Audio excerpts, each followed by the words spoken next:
අයිබෝන් ඔයාලා හැමෝටම ඉතින් අද මම කතා කරන්න යන්නේ ටිකක් වෙනස්ම මාතෘකාවක් සහ සමාජය කතා කරන්න ටිකක් අකමැති සහ බය මාතෘකාවක්. ඒ තමයි ටොක්සික් නැන්දම්ම කෙනෙක් කියන්නේ කවුද කියලා. මම මේ වීඩියෝ එකේ කතා කරනවා ටොක්සික් නැන්දම්ම කෙනෙක් කියන්නේ කවුද? එයාලව අඳුනගන්නේ කොහොමද සහ එයාලගෙන් ඔයාලගේ පෞල් ජීවිතේ බේරගන්නේ කොහොමද සහ ඇයි එයා එහෙම ටොක්සික් නැන්දම්ම කෙනෙක් උනේ කියලා. ඉතින් මේ වීඩියෝ එකේ මුලින් ඉඳන් අගටම හොඳට ඇහුම්කන් දුන්නොත් ඔයාලට පුළුවන් ඔයාගේ දැනට ඉන්න නැන්දම්ම ටොක්සික් නැන්දම්ම කෙනෙක්ද එහෙමත් නැතිනම් පවුලට සම්බන්ධ වෙන්න ඉන්න නැන්දම්ම ටොක්සික් නැන්දම්ම කෙනෙක්ද කියලා හරියටම අඳුනගෙන ඔයාගේ පවුල් ජීවිතය සාර්ථක කරගන්න. මම ලයිෆ් කෝචින් පටන් ගත්තට පස්සේ ගොඩක් ගෘහණියන් එයාලට තියෙන ප්‍රශ්න මාත් එක්ක කතා බහ කරන්න පටන් ගත්තා.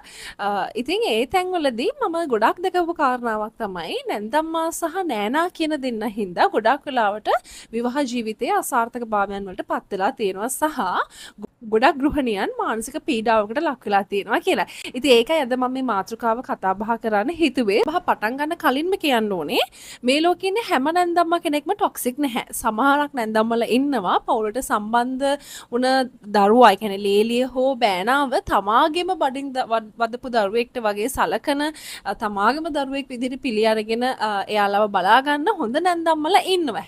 හැබැයි බහුතරයක් අපිට දකින්න පුළුවන් වෙන්නේ මේ අපි කතා කරන ටොක්සික් නැන්දම්මා ගණේ කට්ටිය. හරි අපි බලමු කවුද මේ ටොක්සික් නැන්දම්මා කියන්නේ. මෙයාගේ පළවෙනිම ලක්ෂණය තමයි මෙයා ගොඩක් වෙලාවට තමන්ගේ දුව හෝ පුතා තමාගේ දරුවා විතරක්ම විදිහට සලකන එක. ඒ කියන්නේ පවුලට සම්බන්ධ වුණ ලේලිය හෝ බෑනාව තමන්ගේ දරුවෙක් විදිහට සලකන්නේ නැහැ. මෙයාලා ගොඩක් වෙලාවට ලොකු සීමාවක් හදාගෙන එයාලව පිට අය විදිහට තමයි සලකන්නේ. ඉතින් මේ වගේ වෙලාවකදී මෙයාලා ගොඩක් වෙලාවට අර පවුල් සම්බන්ධ වෙච්ච දරුවව තාඩන පීඩන වලට ලක් කරනවා, වචනෙන් හෝ වේවා හිනාවෙන් හෝ වේවා හැමතිස්සෙම යාළගේ අඩුපාඩු හොය පස්සෙන් පන්න ගහන ගතියක් තියෙනවා. උලන් යාලා කවදාවත් තේරුම් ගන්න නැහැ. ඔයා ඇවිල්ලා සාමාන්‍ය මිනිස්සෙක්. ඒ කියන්නේ ඔයාත් ඇස් මස් ලේන හර වලින් හැදිච්ච සාමාන්‍ය මනුස්ස. ඉතුරු ආගේ අතිනුත් වැරදි අඩුපාඩු දේවල් සිද්ධ වෙන්න පුළුවන්. ඒ ළමයා පර්ෆෙක්ට් නෑ. එයාත් තව අම්මගේ තාත්තෙක්ගේ දරුවෙක්. ඉතින් මගේ දරුවාගේ අතිනුත් වැරදි වෙන්න පුළුවන්. මම අතිනුත් වැරදි වෙනවා. මේ දරුවාගේ අතිනුත් වැරදි වෙන්න පුළුවන් කියන මතයට එයාලා කවදාවත් එන්නේ නැහැ.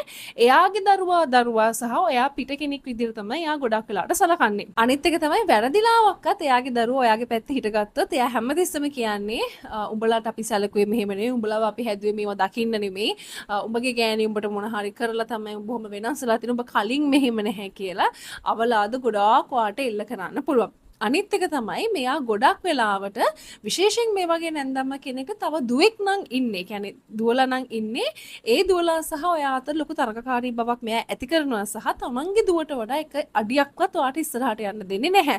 එහෙමත් නැතිනම් එයාට පුතු නම් ඉන්නේ. කියන්නේ තවත් පුතෙක් නම් ඉන්නේ. මෙයා ගොඩක් වෙලාවට ඔයාව එයාලත් එක්ක අඳලා ඒ කියන්නේ සැක කරන්න පුළුවන්. ඔයා නරක කෙනෙක් විදිහට හංගඩු ගහන්න පුළුවන්. අඩුම තරමේ මෙයාට එහෙම මොකක්ද කරන්න බැරි නේද? අර කපන්න බැරි අත ඉඹිනවා වගේ මාමණ්ඩිව හරි පටලවලා ඔයාව සැක කරන්න පුළුවන්. ඒ වගේ තැනකට මෙයාගේ මානසික මට්ටම ගොඩක් වෙලාවට ඒ තරම් පහතට වැටෙන්න පුළුවන් නැන්දම්ම කෙනෙක් තමයි මේ ටොක්සික් නැන්දම්ම කියලා කියන්නේ. දෙවෙනි කාරණය තමයි හැම තිස්සෙම මෙයා ඔයාව සංසන්දනය කරනවා. දැන් උදාහරණයක් විදිහට ගත්තොත් අපි හිතමු එහා ගෙදර ලේලි හොඳයි බලහන් ඒ කෙල්ල හැසිරෙන විදිහ බලහන් උඹේ ගෑණි හැසිරෙන විදිහ එහෙම කියන්න පුළුවන්. එහෙමත් නැතිනම් අර ගෙදර ලේලි ඇවිල්ලා තමයි මුළු පවුලම කඩා කප්පල් කරේ මෙයත් මෙහෙම තමයි කරන්නේ කියලා ඔයාව හැම තිස්සෙම එක එක විදිහට සංසන්දනය කරනවා. අනිත් එක අපේ කාලේ මෙහෙම නෙමෙයි.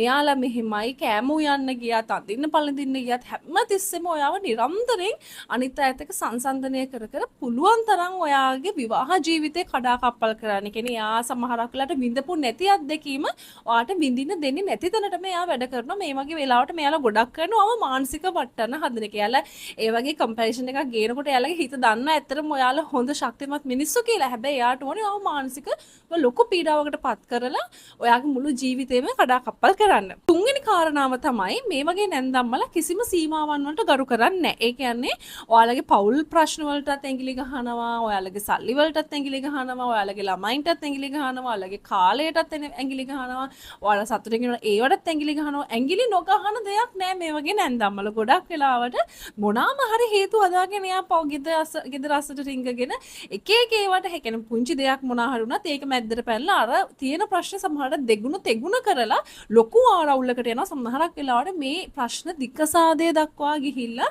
ඉවර වෙන තැන් වලටම එනවා මෙයා මැදිහත් වීම නිසා. ඉතින් කන්නේ බොන්නේ මොනවද කියලා හොයන ඔයා හදන්නේ මොනවද, මගේ ළමයා කෑවද, මගේ ළමයා බිව්වද, මගේ ළමයා ඇඳලා පැළඳලා දින්නේ, මේ වගේ අර අවශ්‍ය දෙයටයි අනවශ්‍ය දෙයටයි සමහරක් නැන්දම්වල ඉන්නත් ඒ දෙන්නගේ ලිංගික ජීවිතේට පවා ඇඟිලි ගහන තරමටම සමහරක් එයාලගේ මානසික මට්ටම හැදිලා තියෙනවා. ඉතින් එහෙම අයත් අපි අඳුන්වනවා ටොක්සික් නැන්දම්මා කෙනෙක් කියලා. අනිත් කාරණාව තමයි මේ වගේ නැන්දම්මා කෙනෙක්ට ඔයා කොච්චර හොඳ කරන්න ගියත් සමහරක් වෙලාවට අර කිරි කලයකට ගොම බින්දුවක් වටනවා වගේ තමයි. කිසිම වෙලාවක ඔයාගේ හොඳක් දකින්නේ නැහැ. ඔයා ඉඳගත්තත් වැරදි, හිටගත්තත් වැරදි, ඔයා කතා කරත් වැරදි, කතා නොකරත් වැරදි. ඒ කියන්නේ ඔයා කොච්චර හොඳ වෙන්න උත්සාහ කරත් එයාලා ඔයාට හොඳ වෙන්න දෙන්නෙත් නැහැ.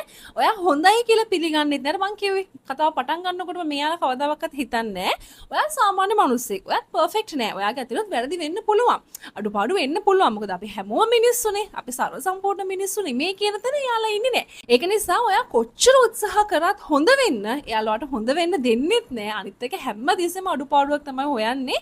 උදාහරණයකට කිව්වොත් අපි හිතමුකෝ එයාගේ දරුවා දිව්‍යාංගනාවක් හෝ දිව්‍ය පුත්‍රයෙක් ගෙනාවා කියලා තට්ටක් හරි ඇදයි කියලා සමහරක් වෙලාවට කියන්නේ මොකක් හරි අඩුපාඩුවක් හොයනවා කියන එක තමයි එයාලා කියන්නේ. ඒ තරම් අර කිසිම වෙලාවක ප්‍රශංසාවට ලක් කරන්නේ නැහැ. එහෙම ප්‍රශංසාවට ලක් කරන තැනක් ආවම එයාලා නිහඬ වෙනවා මිසක් ඔයාට ප්‍රශංසාවක් ලබා දෙන්නේ නැහැ. අනිත් එක තමයි මෙයාගේ දරුවාගේ මනසට වරදකාරී හැඟීමක් ඇති කරන. ඒ කියන්නේ මම උඹලව හැදුවේ මේව දකින්නද? මම උඹලව හැදුවේ මෙහිම නෙමෙයි. අපි මෙහිම දුක් විඳලා හැදුවේ. ඇයි එයාද ලොකු? අර ඒ වගේ තමන්ගේ ළමයාගේ ඔළුවේ වරදකාරී හැඟීමක් ඇති කරලා එයා කොහොම හරි කමක් නැහැ. ඒ ලේලියව හෝ බෑනාව වරදකාරයා කරන්න උත්සාහ කරනවා. ඉතින් මේ වගේ නැන්දම්ම කෙනෙක් නෙමෙයි මම කතා කරේ. ඒගොල්ලන්ගේ දකින්න පුළුවන් වෙන ඇතම් ලක්ෂණ ප්‍රමාණයක් විතරයි. ඉතින් මීට වඩා එයාලගේ ගොඩාක් දේවල් අපිට කතා කරන්න පුළුවන් මේ වීඩියෝ එක. මීට වඩා පැය ගාණක් උනත් කතා කරන්න පුළුවන් දීර්ඝ වශයෙන් මේ වගේ නැන්දම්මල සම්බන්ධව. ඉතින් සරලව කිව්වොත් මේ වගේ අයත් එක්ක ඉහගාගෙන ඉන්න එක ලේසි නැහැ. ඒ කියන්නේ ගොඩක් වෙලාවලට යාලට උරුමනා වෙන්නේ අර එයාගොල්ලන්ගේ දරුවාව ඔයාගෙන් බේර ගන්නවා කියන හැඟීම මත හැමතිස්සෙම මොන හරි කරලා ඔයාලගේ පෞල් ජීවිතේ ආරවුල ඇති